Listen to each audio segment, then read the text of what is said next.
সারিয়া গান্ধী উপজেলাকে সাবেক সরপঞ্চ সভাপতি বগুড়া জেলা বিএনপির সাবেক বিপ্লবী সভাপতি বর্তমান বগুড়া জেলা বিএনপির নির্বাহী কমিটির অন্যতম সদস্য যারা কাজিয়ার ভাই যারা কাজিয়ার ভাই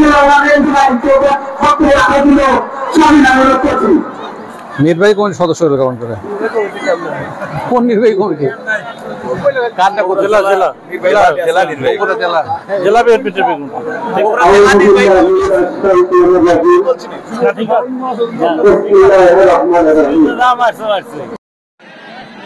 আজকে এই গরিতলা হাই স্কুল মাঠে বিশাল ইফতার মাহফিলের আজকে যিনি সভাপতিত্ব করছেন জনাব মুখলেছুর রহমান হিটলু, মঞ্চে উপবিষ্ট আছেন সারিয়াকান্দি সোনাতলার রূপকার মাটি ও মানুষের নেতা এবং কেন্দ্রীয় বিএনপির নির্বাহী সদস্য এবং বগুড়া জেলা বিএনপির উপদেষ্টা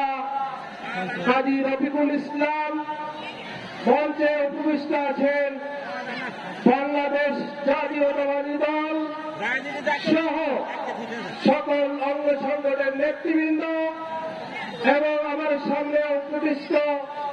কামালপুর গোহাইল ভেলাবাড়ি ইউনিয়নের ভাই ও বোনেরা, সবাইকে আমার সালাম, আসসালামু আলাইকুম। আমি বক্তব্য দীর্ঘায়িত করব না, কারণ আমাদের নেতা কাজী রফিকুল ইসলাম উনি অনেক মূল্যবান বক্তব্য দিবেন। আপনারা তার এই মূল্যবান বক্তব্য না শোনা পর্যন্ত কেউ উঠবেন না। এবং একটি কথা বলে আমি আমার বক্তব্য শেষ করব, সেটি হচ্ছে আমাদের